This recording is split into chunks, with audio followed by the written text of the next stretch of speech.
My name is Joe Garvin. I'm the author events buyer here at University Bookstore, and I wanted to thank you all so much for coming out tonight on this auspicious Friday the 13th in October.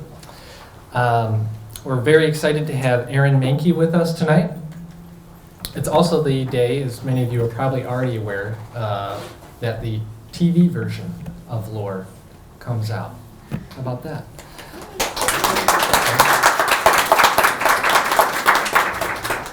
Just a few notes before we get started. Book signing will immediately follow tonight's presentation. That will happen right here at this table.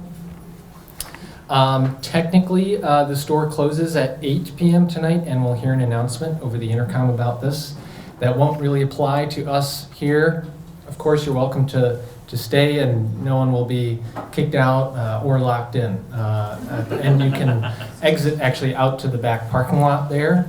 And if anyone hasn't had their parking validated already, we're happy to do that for you if you parked in the slot back here.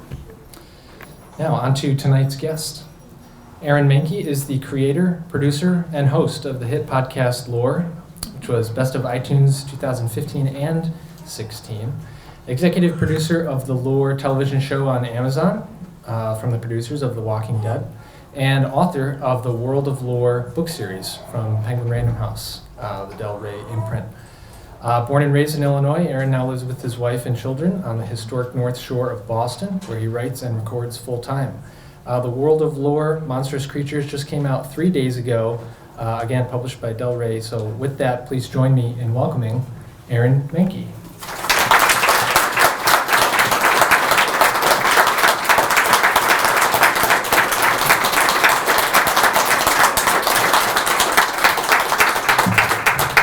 Thanks, guys. Ooh. All right, let's play with the mic, right? Okay.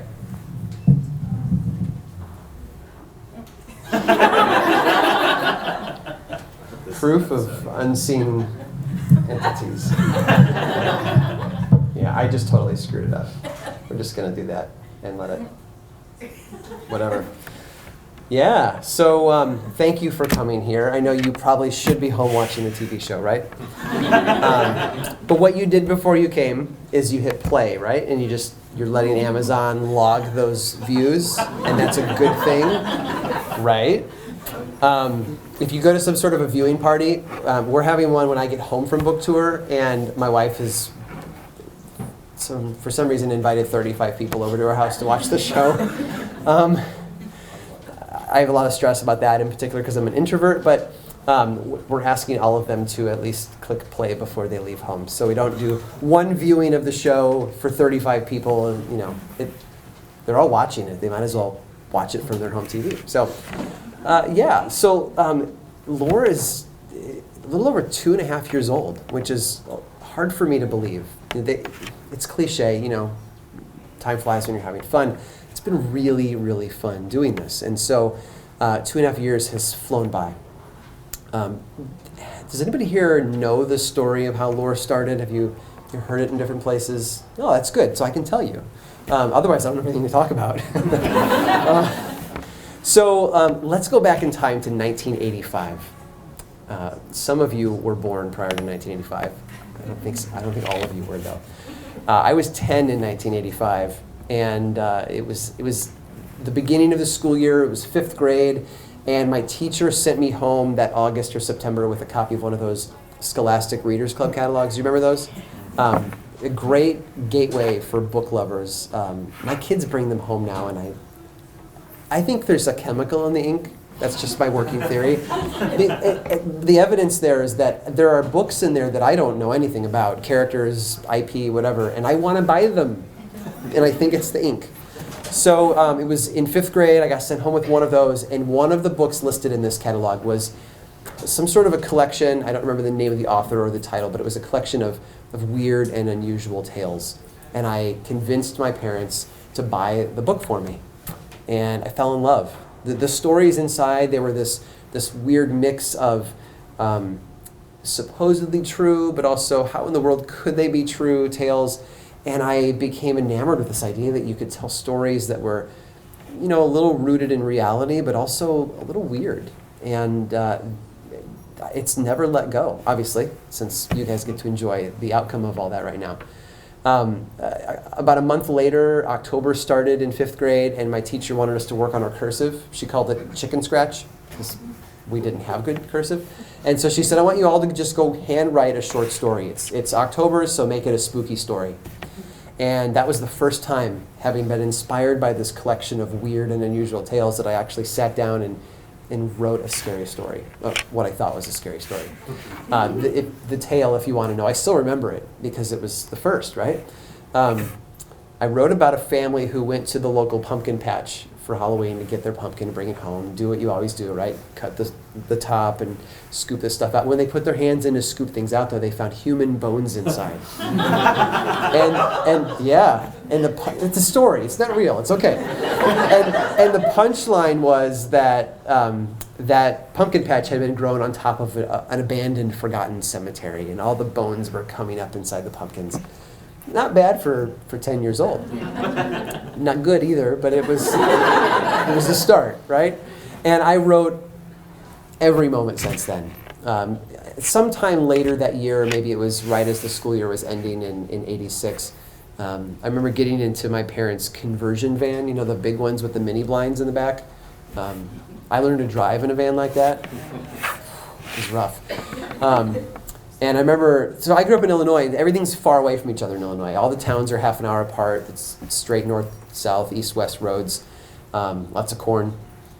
And sometimes soy, but mostly corn. And the mall was an hour away, and my mom wanted to go to the mall, and she was going with a friend, and the friend had a daughter who was my age. And so we'd been in school since preschool, actually. That's just the way things worked. And she was in school with me all the way up till senior year of high school. I have a lot of friends like that. And I remember sitting next to Cindy in the back, holding a notebook and a pencil and looking at her and saying, I'm going to be a writer when I grow up. And I just knew. I knew at that moment. And it's stayed with me ever since. And the writing has taken a lot of different forms. Really bad poetry. Dark essays after discovering Edgar Allan Poe. Weird short stories, and then eventually into adulthood started to work with novels. And I worked as a graphic designer for almost a decade. And in the evenings, I'd sit down at the table and I would, try to pound out 1,000 or 2,000 words a night, just to keep up that love of writing. And I was writing these supernatural thrillers, kind of a Stephen King-like novel with a little supernatural bent to them. But I live in New England, and New England is one of the older parts of our country, and it's got a lot of really great folklore and history and the mingling of all those pieces. And what I love to do is find little forgotten facts and weave them into these novels that I was writing. Now, granted, I was self-publishing them and doing it all myself, but I wanted them to have these little bits of reality embedded in them. So I would research for a book, and then I would find a dozen items, and I'd use one or two of them. And I'd have all these leftover pieces. And through some, long story short, occurrences in my life where the design business started to wind down and I was looking to find a way to keep myself employed and feed my family, I was ready to give up writing. And I had a novel that I had finished that I hadn't actually released yet. And I thought, well, let me at least get this out the door. So I started looking into ways that I could market this new book. And I thought, I've got all these leftover really cool historical tales. Why don't I write them down? Why don't I compile them into something? Why don't I take my 5 favorites and write up about them, a nonfiction version of the novels, and let people know, here are some of the cool things that inspired these stories. And so I was going to trade them this little PDF of historical tales for their email address, so that then I could, email them and say, all right, I've got a new book ready, and you can go buy it. And I could afford to buy coffee during the month that I wrote the book. So I did. I started writing this thing. I wrote 4 of the 5, and then I looked down at it, and I realized that it was 15,000 words long, and there's a lot. And if you've ever read a PDF on your phone, the phones have gotten bigger in the last few years, but still, like the pinching and zooming and double tapping, this is not good for long-form reading. So I clicked on the file, and I dragged it to my trash can. And it really was this moment where I was about to give up on the writing that I've done for 30 years. And right as I'm about to let go, I realized, all of the reading that I do is audiobook. Because I was a designer, I'd sit at the desk for 8 hours a day. laying out annual reports and clicking and dragging, and you can turn off parts of your brain and throw a book in your ears, and that's what I did. So I thought, I do have a microphone, got a cheap USB microphone, and I've got GarageBand on this computer, so why don't I record these stories as audiobooks, and I'll let them download those if they give me their email address. So that was the plan. And I recorded one of them. It was really, really rough because my office in our old house was in the third floor. It's in the angular eaves of the house. It's horsehair plaster. The hardwood floors, even hard IKEA furniture. There wasn't anything soft in the office at all. And sound waves like to bounce off of hard surfaces. And in fact, I was actually recording with a glass monitor right here in front of my mic too.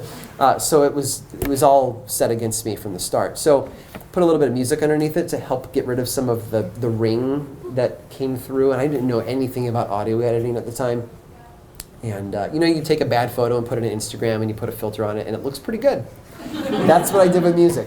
And I didn't know I was setting a format for my show at the time, but that's just kind of this happenstance thing that I did. And I sent it to a friend of mine, a good buddy named Seth, and I said, hey, Seth, here's my plan. And I described the whole thing with the emails and all that. What do you think? And he said, don't do it. I said, thanks. He said, no, this is a podcast. And I fought him on it for a while for a lot of different reasons. I didn't think that this format was good for podcasting. I didn't know a lot about podcasting outside of like discussion podcasts where a couple of guys sit around and talk about technology or whatever. And but he put up a fight and I relented. And so in about 48 hours, I named it, I branded it, I built the website on Squarespace. Not a plug. They happened to be the easiest thing at the time, and that's what I used. But still, squarespace.com/log. And then there was the technical stuff too, right? You have to figure out where do you host the audio files, how do you connect that to the podcast directories that are out there. And once I figured all of that out, I clicked publish. And that first day, 9 people downloaded that episode. I've met about 300 people since who claim to have been one of those 9. It's a very common thing that people claim. But yeah, it was a very lackluster launch. And it was slow. Every day, maybe 20 or 30 downloads. But over time, it started to pick up steam. Obviously, you'll release new episodes, and now there's more things for people to download. And then in April, so that was March of 2015, in April of 2015, all of a sudden things changed. Like the numbers started to climb. I was on a vacation, which when you're a freelancer, anybody here freelance? If you're not working, you're not earning money, right? So our vacations where we would go to my in-laws down in Georgia, and my family would go have vacation while I would stay at their house and work. So I was working on vacation, and at the end of the night, I remember sitting down and pulling up my download stats. The system I use is set to Greenwich Mean Time, so it would reset at like 7 or 8 in the evening, depending on the time we were in the year. I remember looking and thinking, 350 is a really big number. Why? And I didn't know enough about the world of podcasting to understand what was going on. So the next day I sat down and did the same thing. It's the end of the night. I looked and it said 850. And then it was 3,500 the next day. And then 8,500 the day after that. I mean, when you go from 100 downloads in a day to 8,500, you start to get curious. And I dug around and I figured out that Apple had randomly, without asking me, just taken lore and put it into its new and noteworthy right on the front page. Which isn't always a magic pill for podcasters. It doesn't always guarantee success. I know people who see no spike at all, and I know people who see tremendous spikes from it. But people stuck around, and it just kept growing. Now, the bigger the numbers get, the more people are out there listening, and the more likely it is that some of those people might be in a position to help or have ideas. And so what happened, about 4 months into making the show, it became my full-time job, which was fantastic because I needed a job. So it worked out really well. And the month after that, I think it was August, I started getting emails from people who were in television, production companies, saying, we really love the storytelling you've got going on here, and we think that there's room for it to move into TV. And I would look into each of the production companies, try to find out what they had done. Most of them were very small shops or new shops who are looking to find some show to bring about. They would do like Yahoo videos or something. And then I got in touch with somebody reached out to me from another company called Propagate, and when I started digging into what they were known for, the guy that reached out to me helped create Face Off, this long-time sci-fi show with makeup artists. The two guys that ran the place, one of them used to run NBC, helped create The Office. I thought that was kind of, helpful. And when you've got everybody has a TV show out there in Hollywood, and what you need access to networks. And I thought, well, here's a company run by people who've been in the industry a long time. They're well known. They're going to open doors that maybe others can't, and they're talented. So I signed on with them, and then we went looking for people who were good at making really creative, creepy shows. And there's this little show on TV called The Walking Dead that most people haven't heard of. And I thought, well, I'll give them a shot. And they're really good at what they do. So we signed on with them, and that was about 2 years ago. So that gives you an idea of how slow TV moves. It's really slow. But yeah, and then around the fall/winter of 2015, that's when I started getting the emails I really wasn't expecting. Literary agents and publishing editors reaching out to me, which you have to understand is really unheard of. Like I have a lot of friends who want to be published and they can't land agents. They email them, they pitch them, they can't even get contact with agents, let alone a publisher. And I had all of these people reaching out to me. And I was overwhelmed, I didn't know what to do. So for a long time I just kept saying, no, I used to self-publish books. If I'm gonna do anything with lore, I can just totally self-publish it, that's fine, I'm easy. And I said no. But then things just kind of got out of hand. They got a little too big for. I mean, I make this up as I go along, guys. That's all I ever do. I've learned how to edit my audio. I've learned about equipment and got a better mic around episode 7 or 8 and like little things like that. I'm just making it up as I go. So it was probably right after Christmas, January, February of 2016, that I reached back out to a literary agent. I said, okay, maybe I do need your help. And that began this process for this book. And the goal was always not to create a book of brand new stories, partly because it takes me 40 hours to make an episode. I put them out every 2 weeks, and I have a few other projects on my plate. So I can't write a whole book of content that's brand new. But that's not the reason for not doing new stories. The real reason for the way the books are is because when you listen to lore over 2.5 years, you'll get an episode 1 month on the elves in Iceland, right? And then months and months later, there'd be one on gremlins or the trickster little people, the puka in Ireland and things like that. But they're spread out and they're not connected. And what I really wanted to do, I can't do it on the podcast because it would take enormous amounts of planning.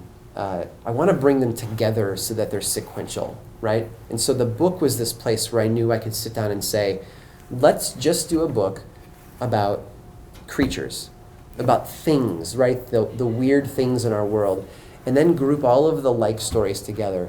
Because something magical happens when you do that. When you read the story of the elves in Iceland, and then you go on to Ireland and you read about the puka, and you read the stories of gremlin tales, and you read them back to back, all of those little details that get forgotten from episode to episode, all of a sudden your brain starts to kind of drag them with you as you read into the book.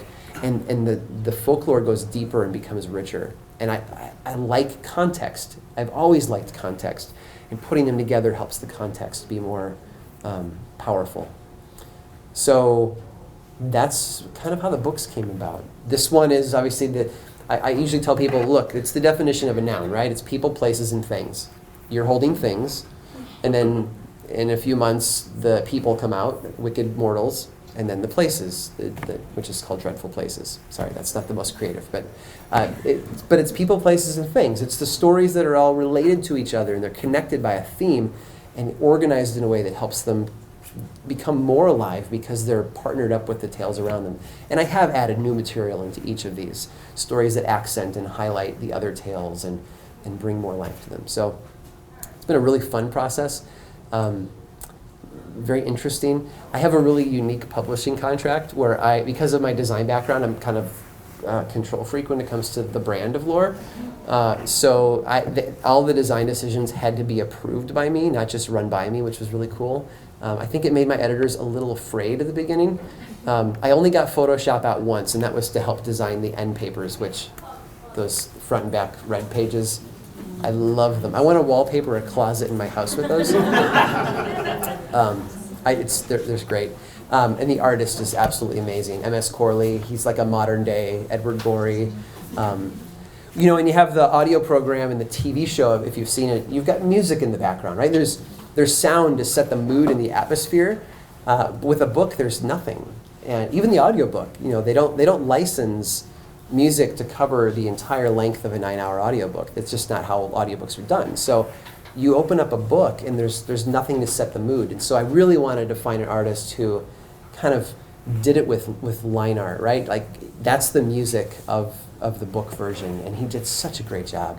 Inside and outside, it's all beautiful. So that's my story. My favorite part of nights like this is Q&A, because I don't have to think about what to say anymore. You guys can think of it for me, and you probably have questions, and you want to get answers. I would love to know who here writes, whether it's a hobby or a job or whatever. Awesome. Does anybody here podcast? Yeah? Don't be shy about it. It's awesome. Awesome. Okay. So, why don't we open the floor? And what I'll do is you raise your hand politely. I'll point at you and make fun of you, and then you can ask me your question. Cool. Somebody has to break the ice, though. Yes. What are your favorite types of stories to come across? There's a reason why the subject matter is so varied, because I like so much. I have a few top themes that I love to touch on. I love the little people stories. I love the bizarreness of how global that folklore is. That you can get tales of the common description. You go to Ireland and talk about the puka, right? They are small, about 3 feet tall, usually invisible. They're human-like, and this is a really weird characteristic. It's very unique. If you upset them, they will make your life miserable. Okay, that's the quality of the puka. Puck in Shakespeare comes from the idea of the puka, right? And it's all over Europe. But then you go to Indonesia, which is literally on the other side of the globe, another island that's never interacted with Ireland. And they have tales of these little things called the Ibu Gogo, about 3 feet tall, human-like creatures that are usually invisible. And if you upset them, they will make your life miserable. And I'm baffled why that's the thing that's told universally around the globe when it shouldn't be. And so whenever I bump into more stories like that, I fall in love. That's just, there's something there. We have to tease it out. And I don't know what it is. Is it because we're really good at pointing at other things as an excuse? We need a scapegoat in our life all the time, and if there's no one else to blame, we make up little people, like little us, right? I don't know, but it's common. So those are some of my favorite things to write about. I love the vampire mythology around Europe and the stuff that bled over into America. I can talk about this now because the TV show's out. There's a little bit of historical information in They Made a Tonic, the first episode of the TV season. So I research and I write, but then when you go to TV, the producers have their own researchers and they want to go deeper, and we have an hour instead of a half an hour, and there's a lot more information there. And they found this really great information about this idea of why Mercy Brown was dug up and brought out of the ground and had her heart cut out. It seems like a really bizarre thing. I know that there's the vampire mythology of a stake through the heart, but when you go to archaeological digs in Europe, what you usually find are bricks in the mouth. The heart's not always involved. Sometimes the bones are rearranged to form a skull and crossbone on the chest, but there's not a lot of heart things going on. What they discovered was, in the 1700s, there was a German physician named George Stahl, and Stahl had this really weird idea about what made us alive lived in our body, and he believed that the soul resided in the heart, and when you died, the soul left the body and it went to wherever it goes. But he also believed that if you died in a tragic way, say you were murdered or you committed suicide or you died of a tragic illness, the heart could like become a prison for the soul even after the body's put in the ground. And when a body's put in the ground with the soul trapped in the heart, it might reach out somehow mystically to the world around it and try to feed off of the people around it. And so he talked about this idea called therapeutic exhumations, which sounds like something you'd find on Craigslist, I think. And the idea was that you would bring the body out and you would remove the heart and burn it to free that soul so it can then go to where it needs to be, and then also give the community the rest that it needs.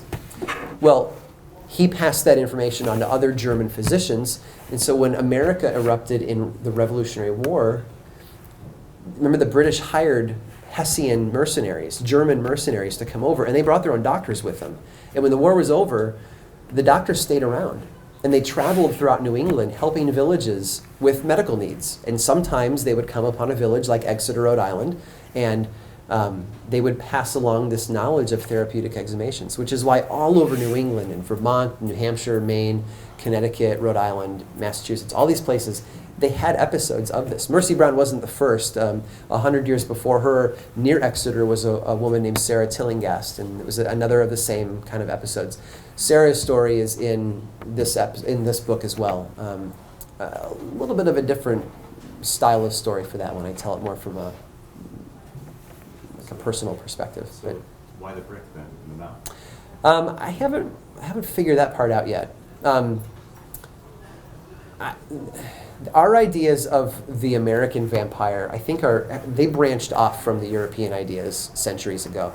But I think part of it has to do with the eating, because they would dig up bodies that they thought might be vampires. They'd find blood in the mouth and signs of growth, like, oh, their hair and fingernails grew, which we now know is a normal thing. But I think they thought that putting a brick in the mouth would actually just literally shut the vampire up, right? Like keep it from doing its thing.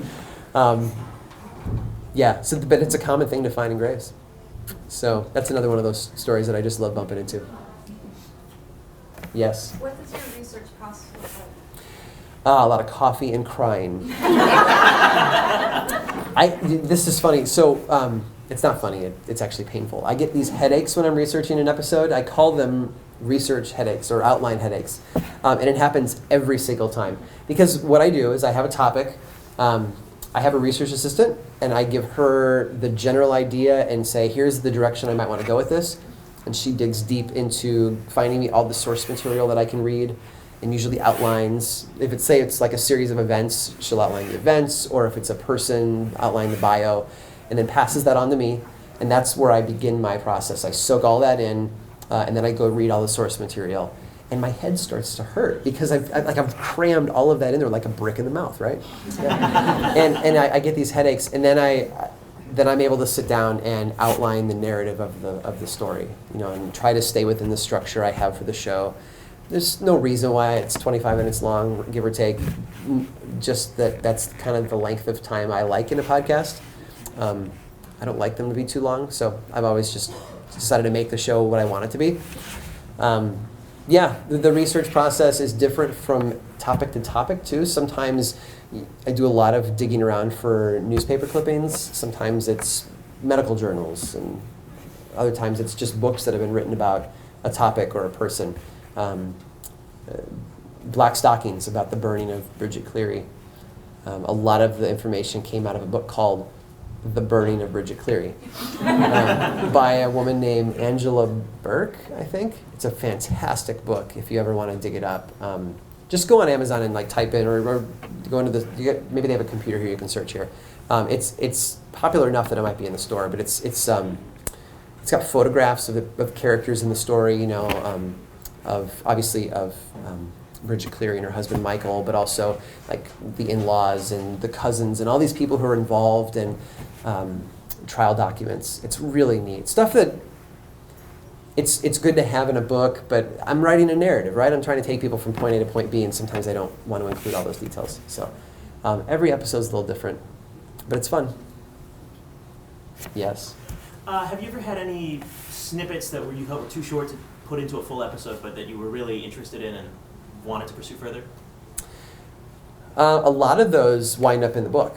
So the typical structure for a lore episode is that there's an introduction, and then I get to say, I'm Aaron Mahnke, and this is lore. And then there's usually 3 main sections, and how I use those sections varies from episode to episode. Sometimes it's all one story, and sometimes it's a lot of things building up to a story that fills one section. And then there's a conclusion or a summary at the end. And I try to adhere to that as much as possible. I like it because it kind of creates this 3-act moment, right, where I'm moving people through. And sometimes there just isn't enough contextual information to support the tale that I want to tell. And so it's just a good 2 or 3 page story. And it just gets, stored away. And that's kind of stuff gets brought in for the book. Like the Beast of Bray Road episode, the Wisconsin wolfman kind of creature. There was another story that took place in Wisconsin as well, near the school where it's all connected. So the lobotomy episode, Dr. Walter Freeman performed a lobotomy on one of the Kennedy children. That's a tragic story I'm not going to get into, but she went to live at a school in Wisconsin, and it was on the grounds of that school that some other weird wolf creature-like story took place. So that's in the book. So it would take away from the narrative of the full episode. It'd make it too long. It's like too much of another big story, but it makes sense to put in the book. So yeah, I have fun with those. Yes.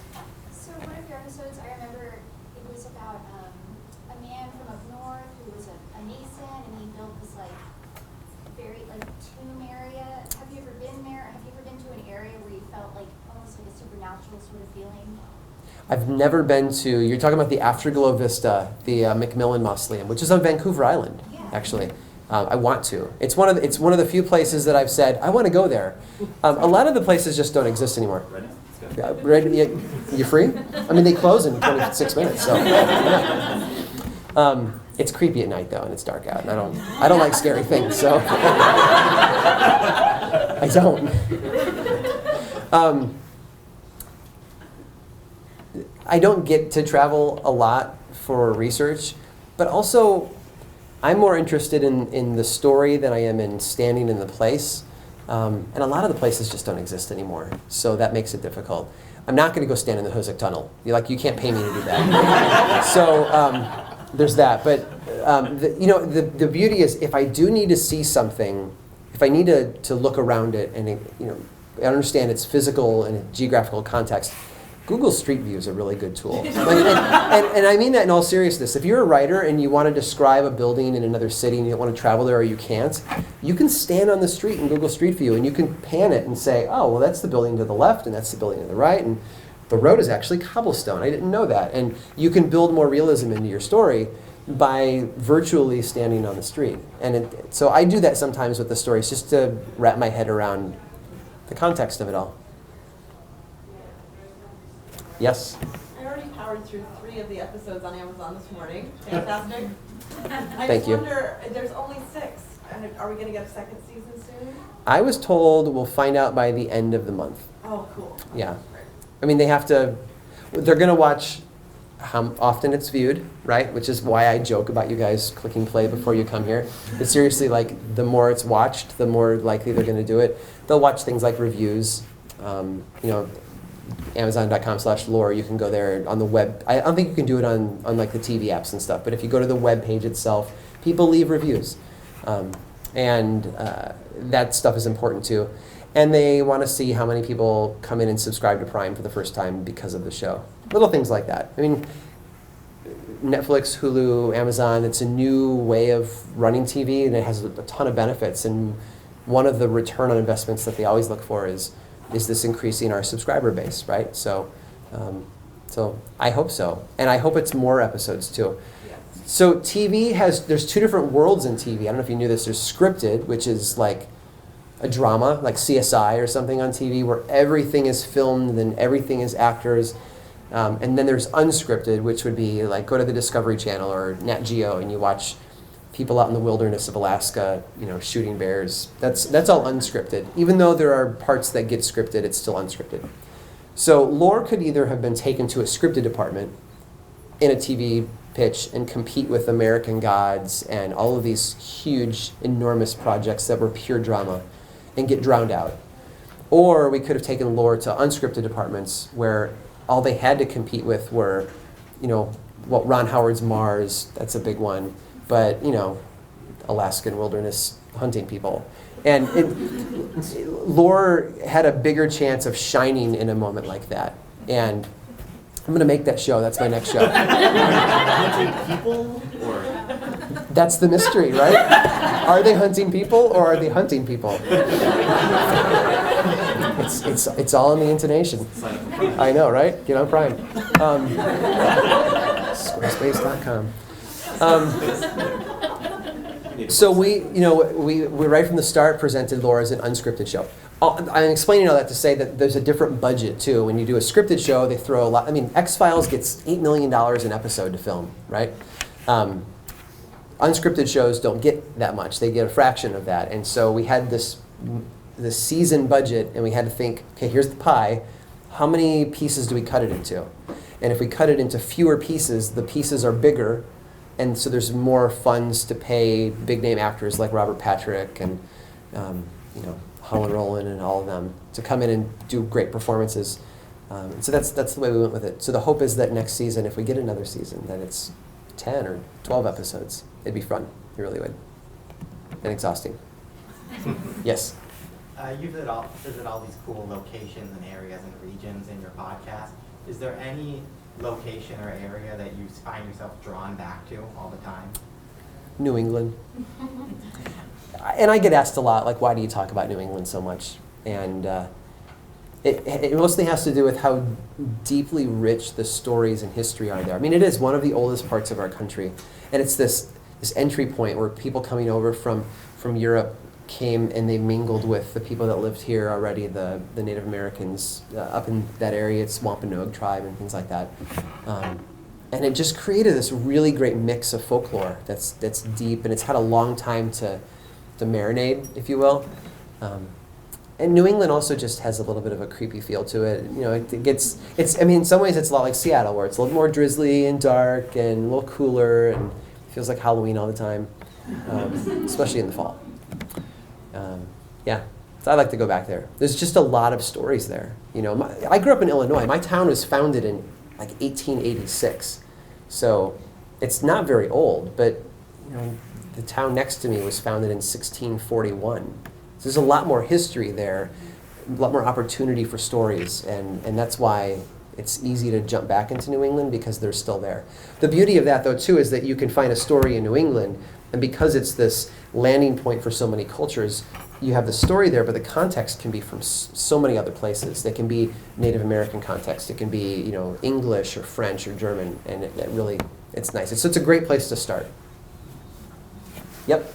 I was just kind of wondering how you come up with the topics of your podcast, because I know that there's 2 podcasts on H.H. Holmes, but they're tens of episodes apart. So Yeah. how did you decide between doing a 2-parter, or how did you decide, well, now I want to do one that focuses more on his last few months, I guess? Yeah. Well, so when I did the H.H. Holmes episode long ago, I think it was episode 8. That was quite a long time ago. I knew that I wanted to stay within a certain time constraint, and his story, he just has so much story. And so I really did have to make that decision, and I make this decision all the time. What do I cut and what do I keep? And the question I ask myself is, does keeping this in hurt the story, or does it harm it, right? If I take it out, can the story stand on its own or not? And it's just my personal artistic opinion going into it, my idea for what it should be. There's always going to be that email or that tweet from somebody who says, great episode, but why didn't you mention X, Y, or Z about him that he did in whatever this year? And well, I know that fact, but it wasn't important to the story. I get that it's part of his story, but for the narrative of the episode, it wasn't essential. What I found with Holmes was that the murder house could be a focus, and I thought maybe somewhere down the line I'll have the time to think about and plan what happens after the murder house. It's a complex timeline. There were a lot of notes and drawings and stuff, because he went a lot of places. It was like that game, what's that train game, the board game with the Ticket to Ride. I mean, it was a lot like, I just kept seeing Ticket to Ride in my head as I was doing this, because he went everywhere on train with all these people, and like killing people and burying bodies, and it was a whole other adventure. So I knew that was one of the few I've done where I've said, yeah, I'm gonna go back and touch on him again. The others may be cities, or I'd love to go back to New Orleans again and cover more stories from there. That's another one of those ancient parts of our country. New York probably has more stories that can be dipped into. I don't often go back to topics though, but Holmes was just one that had to be done.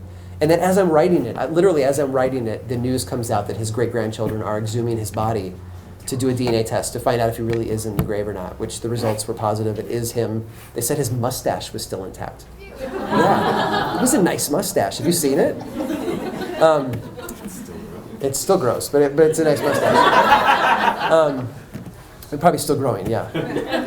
Yeah, he had himself put in a coffin that was filled with cement and then had the grave filled with cement because he was afraid of people like using his body for science, which is what he did to people all the time. So yeah, it was just that random chance that it popped up in the news and I was able to work it in. But yeah. Yes, sir. What subject scares you the most?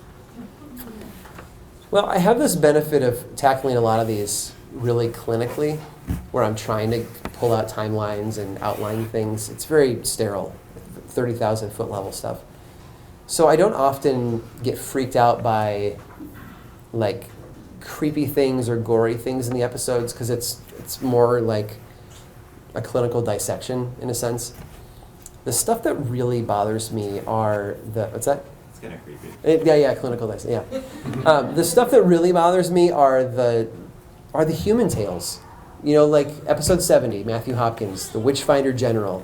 That's the stuff that creeps me out the most. Not in the heebie-jeebie sense, but in the sense that, man, people did some horrible things with hate as a fuel, and we still do it,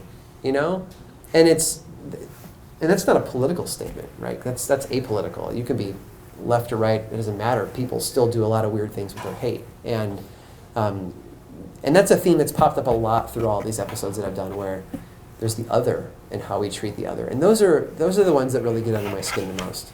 Partly because we just haven't figured it out and gotten better. We should by now, but we haven't. So it bugs me. Yeah? But speaking of the other and that topic, Yeah. how do you decide where to cut off the content of stories? Because you do very graciously kind of not glaze over, but you don't delve into too details when it's a really violent topic. That's a personal filter that I just I came to the game with. I'm a dad of 2 little kids. My girls are 7 and 8.5, and they don't listen to the show, but if they did, how old are you? Yeah. I'm 7 and 3/4. I'm turning 8 this Tuesday. Rock on. I love it. I have a lot of young fans. And thankfully I discovered this early on, because otherwise I may have drifted, right? I might have gotten a little bit more gory. There are podcasts out there for people that like that stuff, but lore has never been about the gore, not intending to rhyme at all. I think the story should be able to stand on its own without describing the things that are happening, and I try to avoid things that involve children, assault, things like that. I don't want to be a source of, triggering any sort of emotions or trauma. But I want to tell the story, right? So there are a lot of stories that I just say, neat concept, I just can't write about that person, and so I don't. And that's just a personal filter I've set up. Yeah, thanks. Just curious, you seem to do a really nice job of setting context for things, maybe pulling little pieces of different disparate stories together to sort of set a tone for the big story that you want to tell. But how do you think about pulling that together, and how do you keep track of so many different things that you use to sort of set that tone? That's a good question. So I've done a lot of interviews in the last couple of weeks leading up to like the TV and the in the book launch, and that you start thinking about things and you have to answer questions, and I get into the topic of context a lot, and I've really been thinking about it. And I honestly just think that I must have a brain that's wired very contextually. When I'm researching a topic, a lot of bells go off in my head and say, oh, chase that right now. Like, that's a neat concept. You should look into that. But context is really the heart of lore. It's a storytelling podcast, but the story is more powerful because of context, right? I always say context is kind of like the 3D glasses you get when you go to the movies. And without them, things, they don't look right. They don't come across right. You put those 3D glasses on, and now you're equipped to really experience the story. And so what I try to do in a very subtle way through the episodes is kind of lay down the pieces, the tools, and say, here's what a safety coffin was, or here's how spiritualism worked in the 1850s. And then move on, but then those pieces become relevant as the story unfolds. And I think context is super important for history, because we're really used to reading about a sterile fact, and it's contained. And I really want to be that person who brings the context back into it. So now, some people, make fun of Wikipedia or whatever, but what I love about it is that it's a bowl of context, right? You can read an article about the English Civil War, but then look at all of the things that are underlined in blue that you can click on and learn more about. And all of those are contextual moments referencing back into that main article. And there's something really powerful in that. History means more when you know the external pieces. So I'm always trying to do that. I just think I don't know if it's the way that, if it's my personality or the way that I studied in school, but I just seem to be wired for context. So I notice things like that more than some people do. I need to figure out how I do it so I don't forget. But yeah, context that's my thing. Yeah, the old cliche says, if you take the text out of context, all you're left with is a con. And the idea, we get this in our news world today, right? Where you can take 30 seconds of somebody's hour-long, video interview, and if you just play those 30 seconds, they sound like a complete jerk. But in reality, it was like an example that they were giving about something else, right? So you take it out of context, and now it's a complete fraud. So you get it. So context is where I always like to be. Is it a co-question? You're like leaning toward his hand. Yeah. We'll start with you. Okay. Yes. Do you ever find yourself falling down research rabbit holes? Always. Where you just start looking into one topic and then you just, like on Wikipedia, you just keep clicking? Well, so a common question in Q&As is, where do you get your story ideas from? Nobody's asked that tonight, so I'm going to count that as that question. Because that's what happens. So usually in the process of researching one thing, I find 4 or 5 other topics that I put on a list that I have that's just kind of a running list. And sometimes those ideas work out, sometimes they don't. I think that list might have had at one point black cats on it. You're never going to get an episode on black cats. I'm sorry. Like there's no 15-minute narrative about black cats in a particular event. It doesn't exist.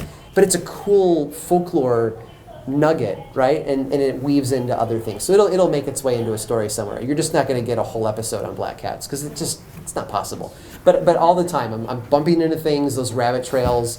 And then I put them on the list. Yeah.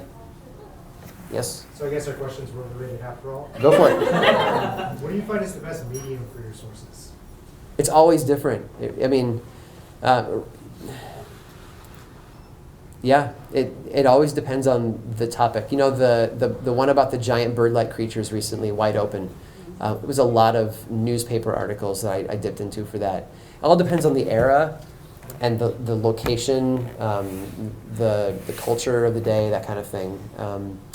The episode with the drums and the haunted house, that guy, John Mompesson, who experienced all those things, wrote letters to somebody that are still existent, still in existence, and I was able to read transcriptions of those, and it's every time there's some new unique source, but it's amazing what's available at the tip of your fingers these days. And you can jump into books.google.com and you can search inside of scholarly journals and books from the 1830s and a book that was published last year. It's really great. So you can You don't have to go into 1,000 libraries to find some of those things. And then those usually point me in different directions, and I just follow it. Yeah. Yes? Creepiest place. I feel like I'd have to be there. I mean, the Afterglow Vista, when you see pictures of it, it's pretty creepy. A lot of the places just don't exist anymore. But that tunnel, right? 5 miles of darkness, I just don't know that I could do that. Yeah. There's a lot of creepy places. Yes? Do you have any favorite authors that you find yourself really drawing influence or inspiration from? I don't have a lot of time to read these days because every moment I have is spent reading research and then writing or recording and producing, which means I don't get to listen to audiobooks or podcasts anymore, which is really sad. But my favorite authors would be people like Neil Gaiman and Stephen King, who are very, very different authors. Right? If you've read both of them, you know. If you gave a writing assignment to Stephen King and to Neil Gaiman, Gaiman would write 3 sentences that covered all of it, and Stephen King would do it in 100 pages. And they'd both be beautiful, right? Because that's just, Stephen King likes a lot of detail and giving you a long time to fall in love with characters. And Neil Gaiman can write 3 sentences that breaks your heart and gets every bit of it across, and they're both powerful. They're opposite ends of the spectrum, and I love them both. And they both flirt with that edge of reality and disbelief and exploring folklore and superstition, and I like it. Yeah. The Ocean at the End of the Lane by Neil Gaiman. Highly recommend that book if you've never read it. It's short, it's sweet.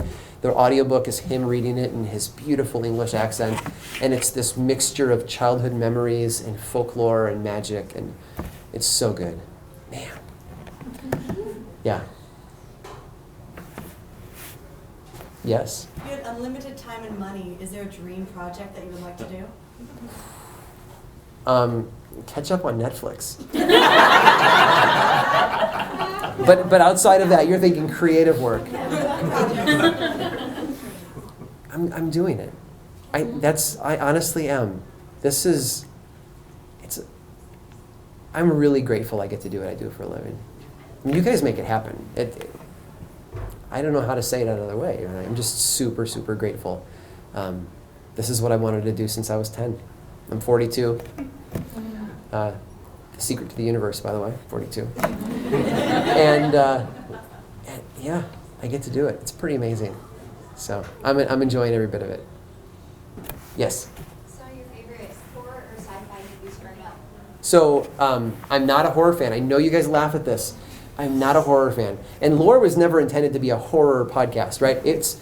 It was a storytelling podcast about some weird and unusual historical tales.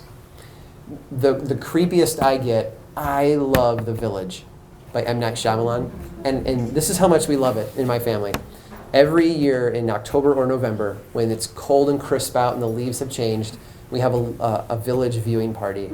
And about a dozen friends come over. Sometimes it's the same. There's a couple that have always been there. And this will be the 10th year we do it. And we watch The Village. And every year there's about an hour and a half of discussion afterwards about the themes and the concepts. And if you think about, if you've ever seen The Village, I'm not going to spoil The Village for you, but there are core elements to that movie. It's about community, and it's about doing what you're told to do versus what you feel like you should do. And it's about the stories that we tell, the folklore we create to guide our community in directions. It's a deeply folklore influenced movie. I love it. In fact, the creature in The Village, I've never seen a good Halloween costume or cosplay based on it, and I would love to someday. Those we don't speak of.